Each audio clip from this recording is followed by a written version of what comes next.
But yeah, we're gonna forget about what So happened. anyways, that's how I lost my virginity to a vacuum cleaner. Anyways, we're gonna forget about my stupidity on like the first video, right? This fool spent 20 minutes trying to find a lantern. I didn't know I was looking for a lantern. I thought I was looking for a key. Why is the Ah, door? stupid. Why is the door locked and I'm looking for a lantern instead of a key? Ah, stupid.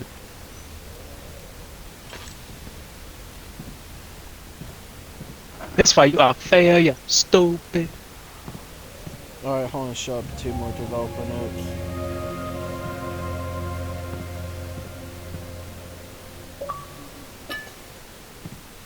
Hello everyone, my name is Mikael, and I'm the writer for Amnesia, The Dark Descent.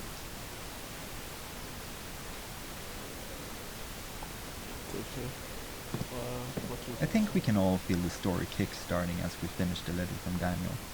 The game itself is just filled with confusion, and I think we're really doing the player a service keeping it simple in the beginning. Basically try to take your revenge on Alexander, that is the premise of the game. You don't really need to dive any deeper than that, but hoping that the player will care about the story, they have the entire game in front of them to decide if they think killing Alexander is justified or not.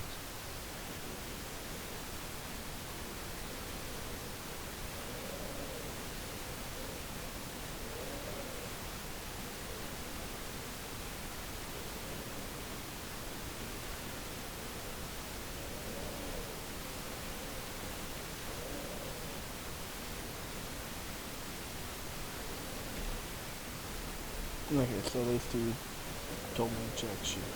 19th of August, 1839. I wish I could ask how much you remember. I don't know if there'll be anything left after I consume this drink. Don't be afraid, Daniel. I can't tell you why, but know this. I choose to forget. Try to find comfort and strength in that fact. There is a purpose. You are my final effort to put things right. God willing, Alexander of Brandenburg still invokes bitter anger in you. If not, this will sound horrible. Go to the inner sanctum, find Alexander, and kill him. His body is old and weak, and yours, young and strong. He will be no match for you. One last thing. A shadow is following you. It's a living nightmare, breaking down reality. I have tried everything, and there is no way to fight back. You need to escape it as long as you can. Redeem us both, Daniel. Descend into the darkness where Alexander waits and murder him. Your former self, Daniel.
Okay, now I'm getting somewhere. I've not been here before.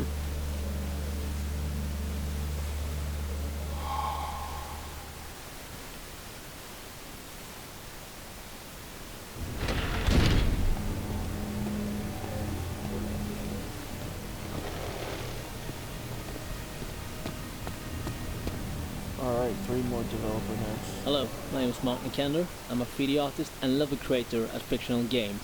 I started out as a helper during Penumbra Overture, and I was finally hired as a full-time artist in the later part of Penumbra Black Plague.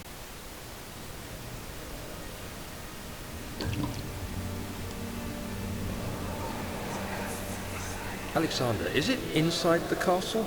In a manner of speaking. Come, bring the lamp. You've been to the refinery, have you not? I don't believe I have. Is it connected to the... what did you call it? The inner sanctum. My most precious chamber, Daniel. And it lies well beyond the refinery. In fact, it lies beneath the very stone of Brennenburg.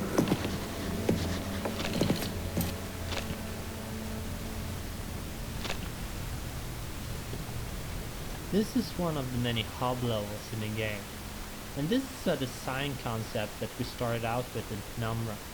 The idea is to give the player some freedom on where to go, but at the same time give a clear objective. In this level, the slime obstacle is a thing that the player needs to get past, and all other levels then have things needed to do so. The slime itself is one of the few puzzles left from the initial designs, and the one I'm probably the least proud of. Now that slime appears all around, it feels a bit forced that you need to have a potion on the slime. Many testers also complained that they wanted other options in getting rid of the slime, like burning it. However, creating a potion is the central theme for this hub, so we had to let it be. I don't think it's that bad, but we probably could have redesigned it if we had time.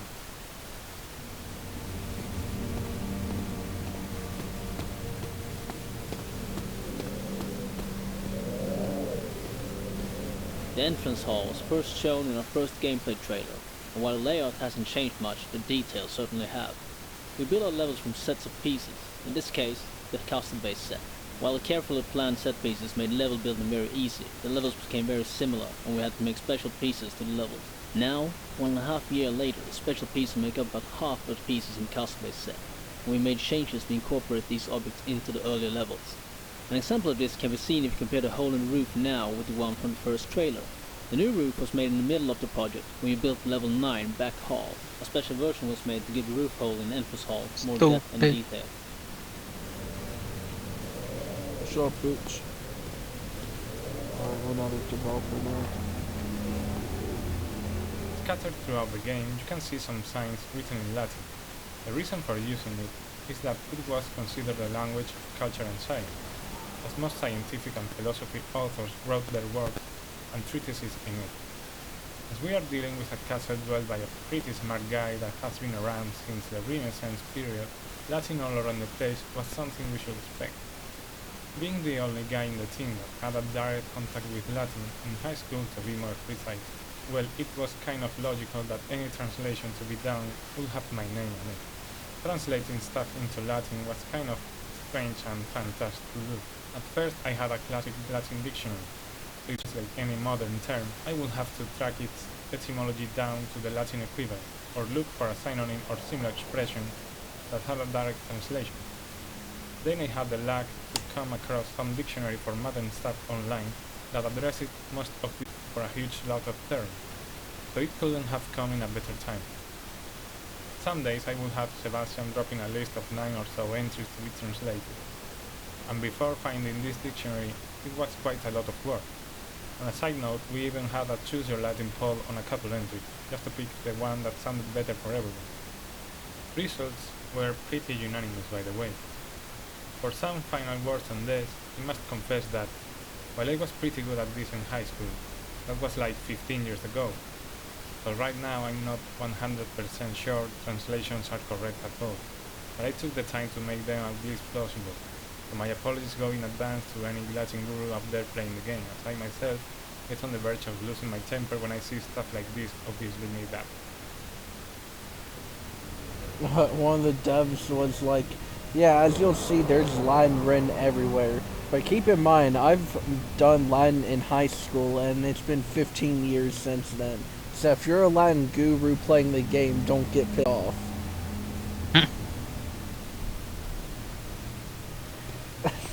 Bro, I love dev notes, dude. They're so fun.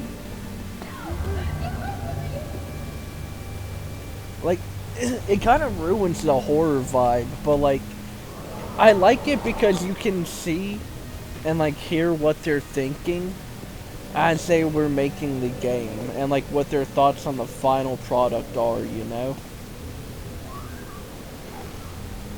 If you If you haven't followed our development blog back when it started, you might have missed one of the biggest changes in our production pipeline. A for 2 years back, average, we okay. started a toolset side project to ease and speed up the creation of content for the game. I'd say the level editor, which is what we, or more specifically James, Mark and Marco, have used to build all the halls and corridors you are walking through right now, is the big star of the pack. Its workings in a nutshell: while all the models and assets are actually made in software like Maya or Blender, everything geometry-wise in the levels is put together in it. Then lighting and sweet details like decals and fog are added in. While this approach might sound simple, really nice stuff can come out from it, as you can see in the game.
Another piece of the toolset is the model editor, used to create the entities you are interacting with while playing. Basically, we take a model and set up some parameters like physical bodies, joints, and user-defined variables. We can also attach entities to them, like lights, particle system.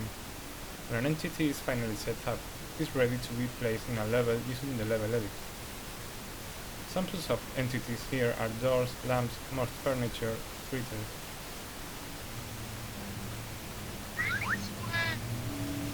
Wait, part of a note found in the archives that gather, okay, so there are enemies in this game that I gotta watch out for. It's not just a sanity meter. That bullshit. Got it.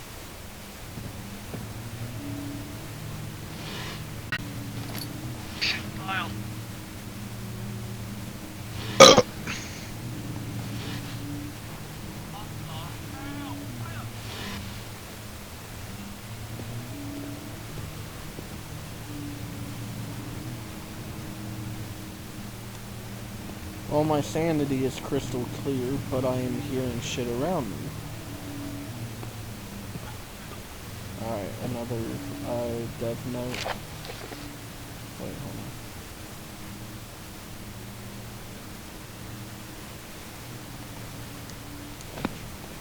To finish this little overview of our tools, I must mention the material editor, available both standalone and built into the other editors. The program itself is very simple to use.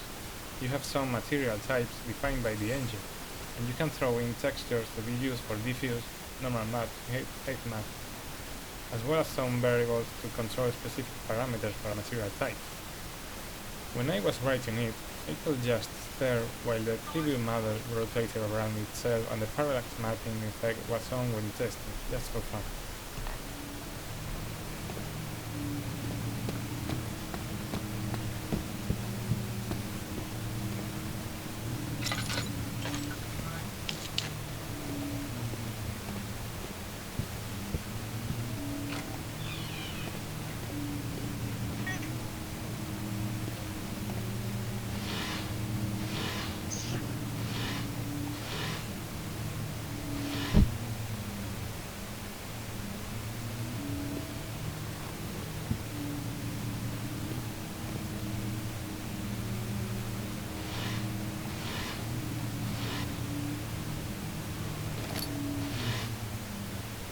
Bro, I swear to God, I hear walking around me in game.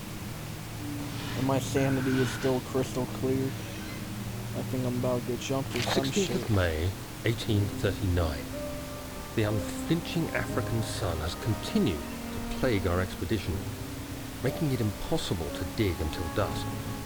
How Professor Herbert managed to find the location in these vast plains of nothingness remains a mystery to me.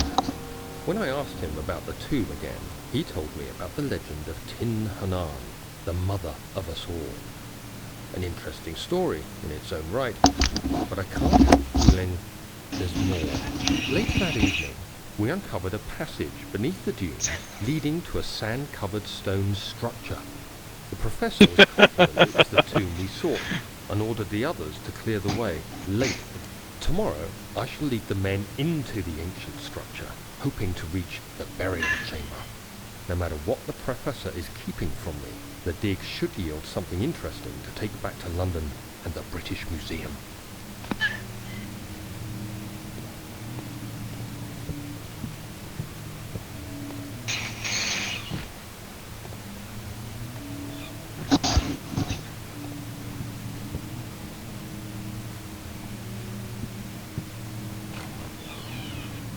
Room temperature IQ, dog water, arts degree.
When I started writing, I had only the outline, the framework for the story, and the first few levels in the game design document.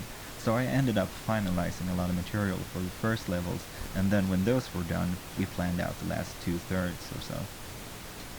This had a funny effect since I had to not only cater to the story, but to stay true to the stuff I'd written for the first levels. Usually you can go back and forth while writing and change things, but if you have already recorded voices, you really shouldn't because of the costs. So the first text really shaped the rest of the material in an interesting way, and made them matter in a way I hadn't thought about. I really like how this thickens the story elements, as I am able to jump back into the material and keep using and reinforcing certain concepts. Agrippa is of course the most extreme effect of this method, which grew from a small reference to becoming one of the most important characters in the game.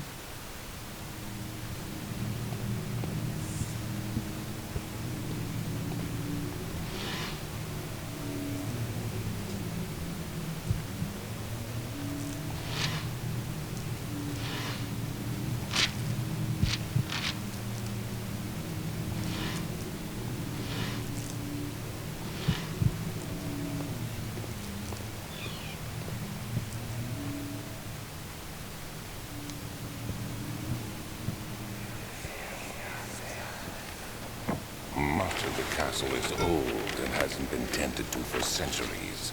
When the shadow arrives, it won't take long until things start falling apart. We're just buying time anyway. Let's do what we can. There isn't much to be done about the wars. We should reinforce weak structures.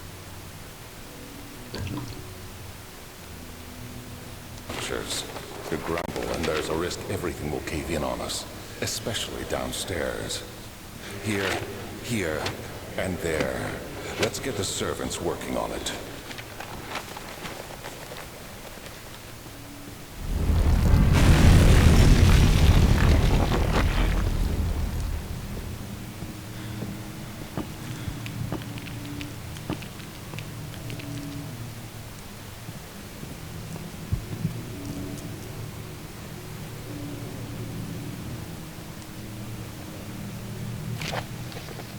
17th of May, 1839. My hands tremble as I write. I feel a need to document my tribulation, for I fear that my memory will fail me if I linger. Today, I took some men and ventured into the dark, ancient passage we uncovered. Our torches burned faintly in the murky air as we slowly made our way underground. The men were superstitious and fearful. They argued loudly, and I felt their strange language getting to me. I mustered my strength and yelled at them to continue down the slopes and broken steps. The crudely carved passage confused me. It looked much older than the 4th century structure we had expected. The twisting path emerged into a great antechamber. The walls were lined with statues unlike any I'd ever seen. Despite their unearthly quality, I felt a strange familiarity toward them, which haunts me still. At the far end of the chamber, a great slab of stone sealed off whatever lay ahead. I gave the order to raise it, and as I pushed through the narrow space, the heavy stone suddenly dropped, sealing me inside. I was trapped.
You have to be swift when you activate the first one.